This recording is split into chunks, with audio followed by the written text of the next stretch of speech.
والصلاة والسلام على أشرف الأنبياء والمرسلين محمد وآله الطيبين الطاهرين وأصحابه الغر الميامين ومن تبعهم بإحسان إلى يوم الدين. اللهم صل على محمد. جئنا من بغداد الحبيبة إلى محافظة الديوانية وإلى منطقة الجريحة لنكرم من يستحق التكريم وتنفيذا للمشروع الوطني. جئنا لهذا المضيف المبارك للوجيه وابن الأجواد جواد عبد الكاظم أبو سجاد آل الشيال وسمعت نعم من عنده.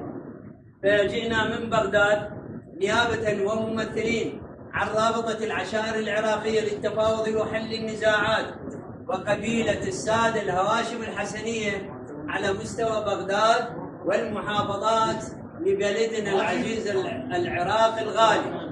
فتسمحوا لي كوجها وشيو أن أقدم هذه الشهادة إلى الوجيه وابن الأجواد أبو سجاد الطيب والمحبوب لدى أهله وعمامه.